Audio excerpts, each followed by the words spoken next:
Alright, so I recently finished building the fishing village section of our ultimate villager island, and now that that's done, I figured it would make the most sense to start working on the next part of the island, which is the area directly above the fishing village. And I think it would be pretty cool if we made this a farming area. Now, it's not going to be an entire district like the fishing village with a bunch of different houses, but we are going to have a couple of massive farms stretching across the length of the island. We're going to have a farmstead with a farmer's house and a pig pen and horse stables. And we're also going to build another house with a windmill attached to it and some silos as well for us to store all of the wheat we're going to be collecting. But we're going to get started nonetheless. And instead of starting with building today, we're actually going to start by grabbing some sand from our storage room, and we're going to run up to our creeper farm and grab a bunch of the gunpowder that we've been collecting over the past couple of episodes. Now, I'm sure some of you can see where this is going. We're going to be making a bunch of TNT. And the reason we're doing that is so that we can go to the nether and do some TNT strip mining to look for netherite. Because we're on to episode 4 and we still only have diamond armor, so I think it's high time we actually complete the armor set. So we're just going to craft up as much of it. What just happened? What was wrong with the dolphin? How about you guys? Did you see that? Anyways, with our TNT collected, it's time we head into the nether, and we're gonna dig down to about Y level, anywhere between 10 to 15, and we're going to begin this very dangerous process.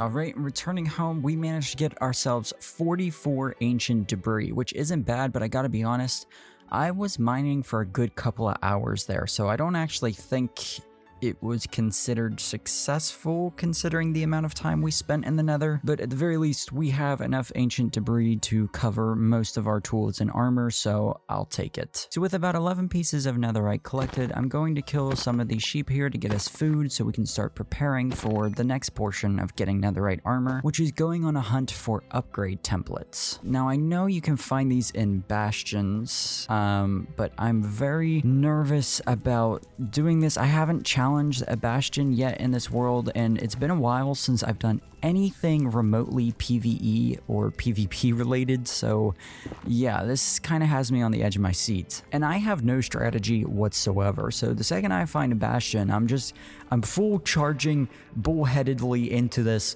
No plan, raw dog. It's definitely going to be one for the books. Okay, I have stumbled upon another fortress here, but it doesn't really look like there was anything good in here, so we're gonna leave it behind and move on. I gotta be honest, I've been looking for about an hour now, and I really thought I would have found one by this point. And literally, just as I say that, I find one. These piglins are actually being very annoying right now. Oh my god.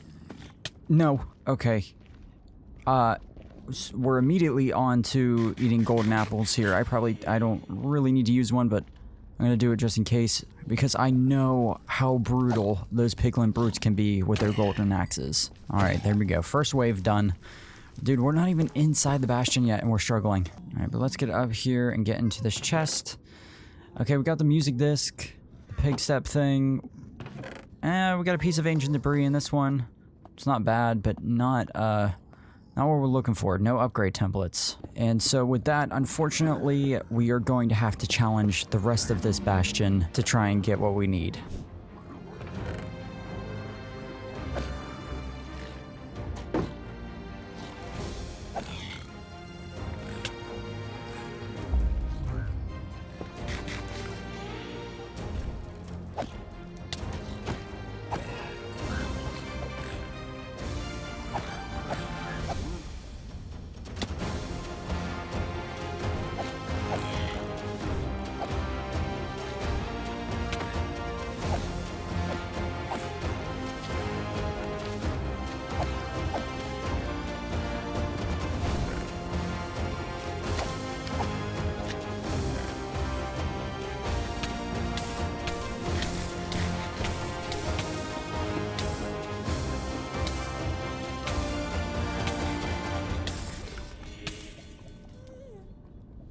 All right, so I finally found the upgrade template and I got the hell out of Dodge. We had a few close calls there, I'm not gonna lie, I was sweating bullets for a little bit. But now we are back in the comfort of our home and I can use our remaining diamonds to help us duplicate these upgrade templates. And we'll just start with a netherite chest plate. I think next we should do the leggings. And then for right now, we are finally going to get back our season 1 netherite sword. Oh yes, sir. I have definitely missed this thing. Now, I'm going to hold off on upgrading our boots and our helmet. One, because neither of them have mending on them, and I'd like to complete that enchantment list before we put netherite on them. And also because we have finally run out of diamonds, so I can't duplicate any more templates right now. So we're going to wait until either later in this episode or the beginning of next episode to actually start completing the netherite set. But actually, now that I mention it, we have so many emeralds, I want to run over to our librarian here and actually do some trading for some mending books. And I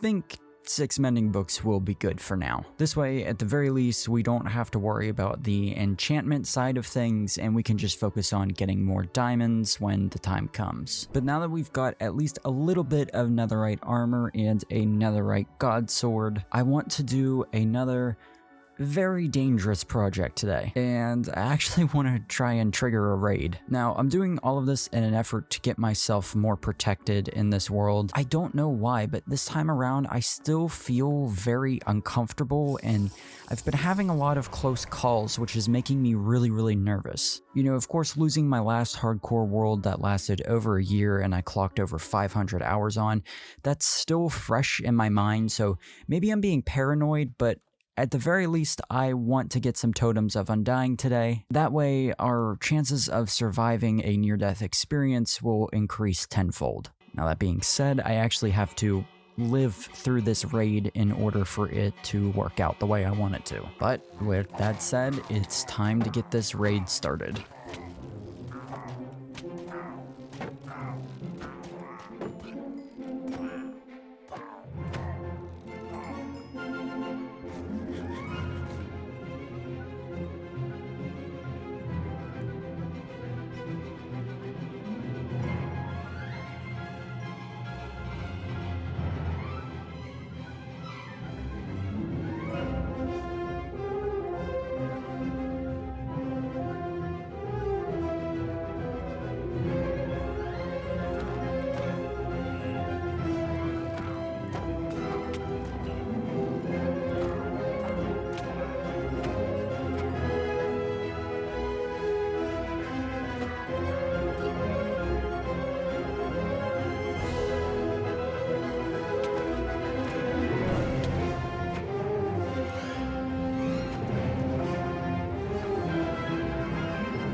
We have done it, folks.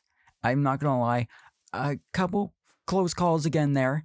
Again, like I said, I'm not having great luck, so having all of these totems is going to be insanely nice. Now, another thing I wanted to quickly address is that I have changed my totem texture pack. It used to be my little mincy texture, but I've actually opted to switch that one out for the blinking totems texture pack. And honestly, the reason why I'm doing this is because I feel like a bunch of other hardcore YouTubers just use their skin as their totems, and I honestly really just miss the default look of the totems, so we're going to be sticking with the default pack for now. Now, another reason I'm mentioning this is because this would be a really good time for me to shout out my live streams, and that's because YouTube has started implementing better viewer rewards like super chat goals. So by sending me super chats in my live stream, I've made it so that you guys can actually upgrade my totems of undying from regular totems to emerald totems to diamond totems, and I have a lot more planned in the future with this system, so definitely make sure you have your channel notifications on and come hang out during my lives. We have a lot of fun over there, and we're building a very close and tight-knit community through my live stream, so consider checking it out. But now that I'm feeling better about my chances of survival, it's time to get on to actually building the project for this episode. And I'm going to commit a few Minecraft war crimes here by creating a diamond hoe.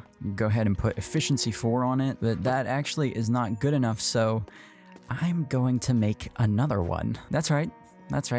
4 out of my remaining 5 diamonds I have decided to use on a diamond hoe. I know how you guys are going to feel about that, but we're going to be building a farm, so I think it actually makes sense this time that we use a diamond hoe. And we're going to go ahead and get efficiency 3, unbreaking 3 on the second enchantment. I will take that, and yes, I am also going to combine this hoe, and then I am also going to throw a mending book on it. But with that done, we're just going to clear out a few of these trees here to make room for the actual farm. Alright, so with the trees out of the way, there is a bit of terraforming I need to do. However, this time the terraforming is not going to be anywhere near as extreme as the terraforming was for the fishing village. I honestly just need to clear out some of this dirt and place down dirt in other areas to get a smoother look to some of these hills here. I'm also going to mark out a bit of an area where a pathway or a wall is potentially going to go towards the back of the build here. Without spoiling too much, I would like this empty section here to actually be the mining colony. And although we can't start that in today's episode, there's nothing wrong with getting prepared for it. But other than that, I think the terraforming is pretty much done. One of the only things I have left to do is take down this beehive little enclosure here, and we're just going to relocate it into a couple of chests for now. That way the bees are safe and in storage and out of the way. I would also eventually like to have an episode based on a honey farm like I did in season 1, but that's probably a ways away, so I'm not going to make any promises as of right now. But with this area properly cleared and set up, it's time to actually start building the farm. And we're going to begin by digging a bunch of holes all over the place and placing water in them to make sure that the farmland can actually be saturated and crops can grow. Now, with the help of my live stream chat, we decided that one of the best blocks we could use to cover some of the water splotches are azalea leaves and the blossoming azalea leaves. I don't know if that's actually what they're called right now because I'm not looking at my screen, but the azalea leaves with pink flowers in them. Now, one of the reasons why I'm doing this is 1, because I think it looks decent, but also 2, because the leaf blocks are one of the easiest blocks I could get. I mean, people recommended that I do bamboo trap doors and then put the yellow coral fans on top of it. And as cool as that would look, it really would just take so long because I have so many holes to fill, no diddy. And I do also want it to look like there are some dead patches in the wheat field every now and again. We're going to be leaving some dirt blocks and some open blocks with some grass growing on them to give us a little bit of variation. But alright, the top portion of the land is done being filled in, and I think this area is looking pretty good. Now, I also want to mention that I installed a resource pack called Tall Golden Wheat, and this is to give us, well, obviously wheat blocks that are 2 blocks tall. We could have just gone with regular vanilla wheat, but I wanted to shake things up a little bit and do something different. Now we just need to continue tilling a lot of this ground here, and I'm going to be doing this farm section by section. So everything that we're tilling right now is going to be a part of the wheat farm, but we're also going to be having other sections where we plant carrots, potatoes, beetroots, pumpkins, and even some flowers. However, earlier in between episodes, I made a bit of a mistake here that's going to set us back about an hour or 2. I had been using this area to bone meal and grow those really tall spruce trees,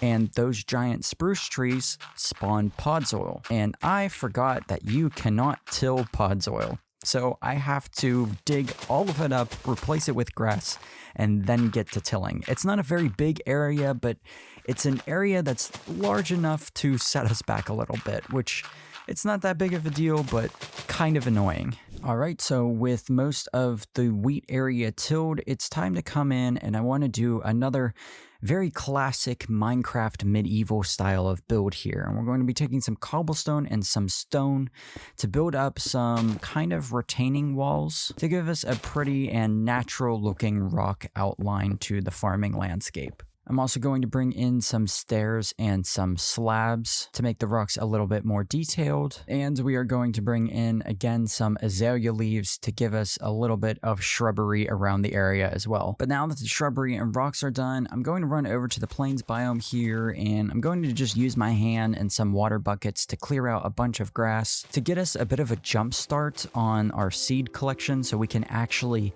fill in this wheat field. But with all the seeds collected, we're going to jump into a few more live streams here, and we're going to build up the rest of the sections of this farm.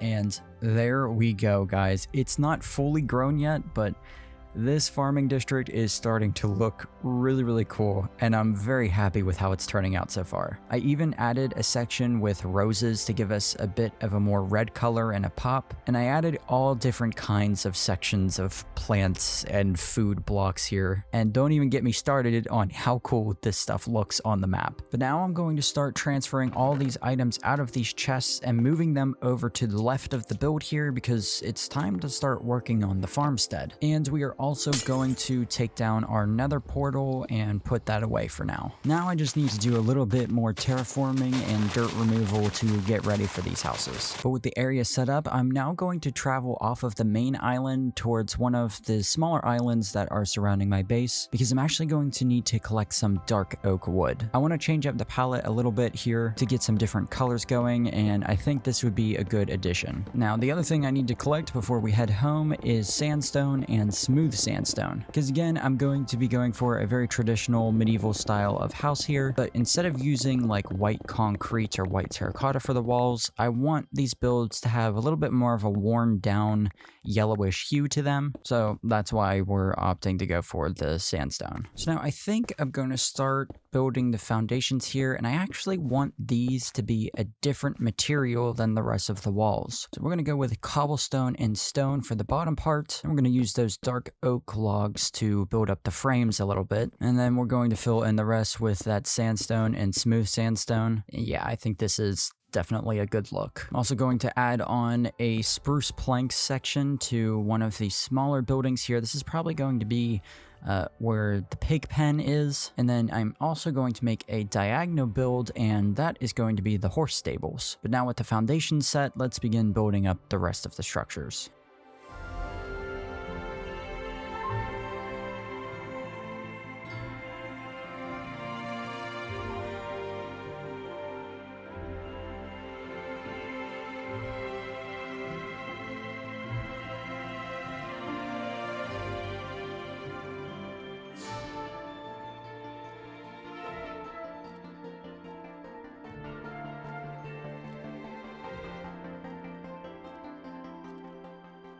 So with the skeletons of the main buildings complete, I want to come in here and do a little bit more terraforming using that stone and cobblestone wall design that we had earlier, just to kind of give us some extra layers to the build here. Now I'm also going to come to the back of the build here and start laying out some wooden fences, so that way we can have a few different enclosures for cows and sheep. But there we go, I think that looks pretty good at the back of the houses here. Now, I'm also going to come to the front of the build and do a similar design. This way we can have a completely enclosed farmstead for our farming villagers, and they should be completely safe from mobs once we finally decide to actually move them into here. Which we're probably not going to do that today because we haven't even moved the fishing villagers into the fishing district yet. But it's time that we also start putting in some more little details on the rest of the builds to make them feel more complete. I'm also going to build out out a little section here for a feeding trough of some kind for our horses. I think something like that would look good for now. And I'm also going to come to the top of the farmer's house here and add in a couple of like little outcrops for some windows in the roof. And we're also going to create a couple piles of barrels and hay bales dotted around the area. Now, one of the other things I wanted to do is come to this kind of front section of the build here and create another little separate fenced in area for some chickens and a chicken coop. And we're going to be using some of that pod soil for the ground here and some coarse dirt and regular dirt mixed in. I do want this chicken coop to be pretty sizable.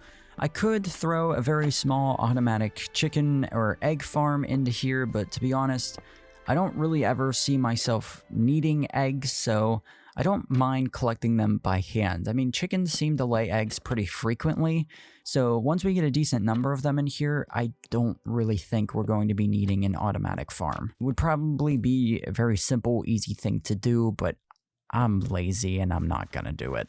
We're also going to do the classic chicken coop design here and throw some dead coral fan blocks on the ground to make it look like the chickens are nesting in different places. And I also want to start using some coarse dirt path blocks and more pod soil to create some of the pathways that are going to be leading us around the base, just to kind of make this place look like it's actually been lived in. We're also going to start tilling up some more sections of the actual farmstead here. We're going to be planting some beetroots and potatoes, and eventually we're going to be throwing some composters down as well. This way the villagers here have access to the career blocks they need, which are the composters to activate farmer villagers, and they have things to throw in them. And I think this area is actually starting to look really cute. Not gonna lie, I kind of wish this was the starter base, but we're gonna keep going nonetheless. But this view here from the farmer's house overlooking the farm and our starter base looks absolutely beautiful. And I went ahead and fired up another live stream, and I finished detailing a lot of this place. We have all the composters we need, and I threw down a couple of wheelbarrows. All the beetroots and potatoes have basically grown. I added some campfires around the place as well, added a bit more detail to the feeding trough, finished adding some mud on the interior for the pigs to play in, and I also collected a donkey and a horse on stream, and we still need to name these guys, so if you all have any recommendations for horse names, leave them down in the comments. But we managed to find a really cool looking all black midnight type of horse, and we threw some diamond armor on him, and I just think he looks gorgeous. And back here I also added a little feeding station and a drinking trough for our cows, and I began breeding them up a little bit. We only have 3 right now, but that number is going to quickly grow. And I also moved our sheep into their pen as well. This area is really starting to come together. However, we do need to get started on the next part of this project, which is clearing out the walking pathways that we're going to be using to actually traverse the farm. And we're going to start with the main big one towards the bottom of the wheat field here. And I'm going to have it kind of curving along, following the path of this primary cobblestone wall here. That way we get a bunch of different angles to view the farm and the starter base and the fishing village, and we're going to be creating some really cool lines of sight with this. I'm also going to be creating a much smaller pathway leading up to the farmstead itself. I think that looks decent from above, and as I'm walking this thing, you can definitely tell that we are going to get some really cool angles of all of our different builds.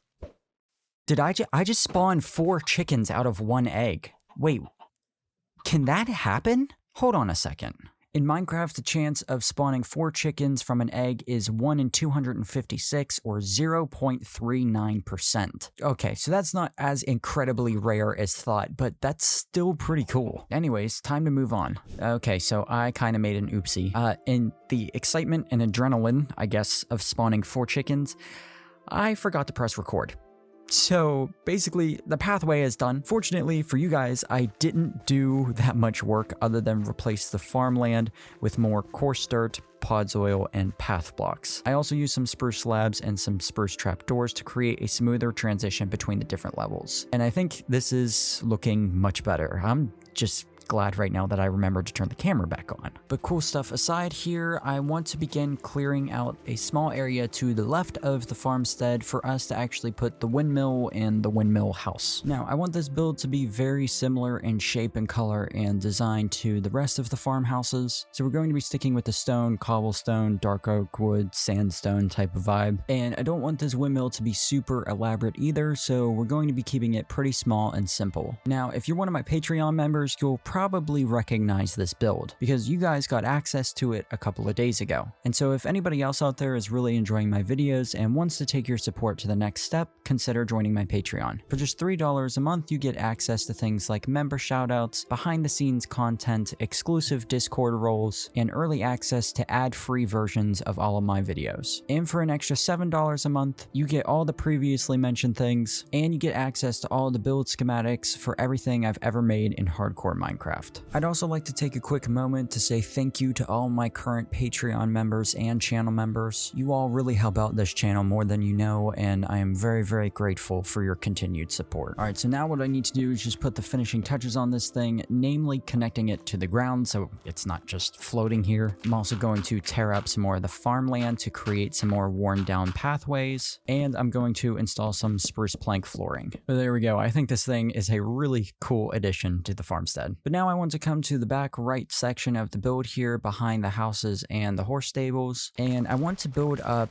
one or two, probably two silos that we're going to use to store all of the wheat that we collect. And we're just going to work our way up using, again, the same color palette and block palette that we've been using on the rest of these builds. And these things aren't done yet, but we're going to take another quick look at the map here, and it's just... yes, this place is definitely coming along. I do want to come in here and make these look a little bit more worn down, so we're going to put in some stone stairs to make it look like some parts of the stone have fallen off and maybe there are bricks missing and things. I'm also going to put in some pulley systems using some chains and grindstones. This way there's some kind of mechanism that looks like one way or another the wheat is actually able to be carried up and placed into the top of the silos. Even if the actual entry point to the silos isn't visible, it will get the point across. And I'm going to put some oak trapdoors and spruce trapdoors in to make it look like there's some patchwork going on. You know, perhaps some of the bigger portions of the silos that are missing where the rocks have decayed, the villagers now replaced that and covered it up with some makeshift wood planks and stuff. There we go. I think these are great little additions to the build. Now we just need to come in again and make sure the pathways around this area are all finished. And then we're going to work our way down to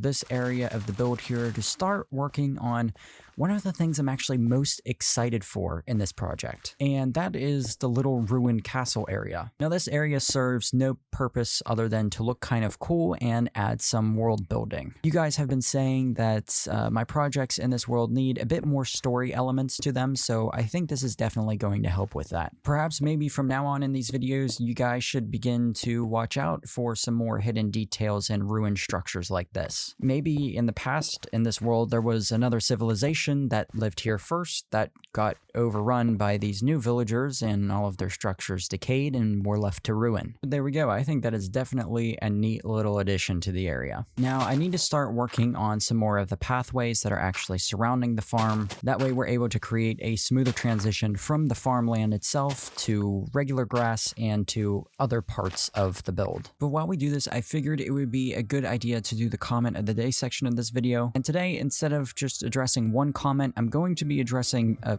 couple hundred comments at once. But a lot of you have been asking about the texture packs and resource packs that I use in this world. Now, I do have a mods video on my channel that shows off a lot of the mods and resource packs that I use. It's my most recent one that I uploaded a couple weeks ago, and in that video, I specifically state that that particular pack was not for my hardcore world, but I was referring to my Season 1 hardcore world. The pack that is in that video is almost exactly the same one that I'm using today in this world, so keep that in mind. Now, since then, I have also added a bunch of new mods and resource packs, and the reason why I haven't come out with a full pack on my own yet is because I'm still working on it and developing it, and I don't want to post a mod and resource pack that is incomplete. So I know it's taking a while and it's probably getting annoying for you guys that you don't have an incy pack yet, yet, but I really want to make sure this is done properly before I drop it to you. I do not want to give you guys something that is incomplete. There are just a lot of people that I need to talk to and a lot of different things that I need to get set up. Now, I also want to come in here and create a few small wagons around the area just to make it look like there are actually villagers that are traversing these paths. And another thing I want to do is build one of my favorite small builds in Minecraft. I want to dot a few scarecrows around the area. And so we're going to do this by just putting down a cobblestone wall with a fence on top of that, followed by a bale of wheat, some fences on the arms, and of course some jack-o'-lanterns and carved pumpkins for the heads. And I also think the new-ish variations of the bamboo slabs and trapdoors would be perfect to make some small straw hats. And I think it would be pretty cool if we have most of these just be carved pumpkins, but one of these be a jack-o'-lantern. I feel like somehow it kind of makes it feel like that this one particular scarecrow maybe houses the soul of a villager or something, to add a little, I don't know, I'm just trying to add like a little ghost story to the area.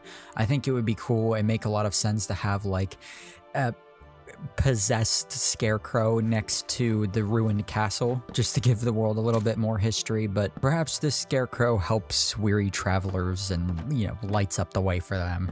It doesn't have to be malevolent. All right, so I have a few stacks of spruce wood left over from the last couple of builds that we've done. And so what I'm going to do is I'm going to start breaking a lot of this down, turning it into more stripped spruce logs and spruce trapdoors, spruce fences, and spruce fence gates, because we're going to be building more of those pine trees that we made in the last episode.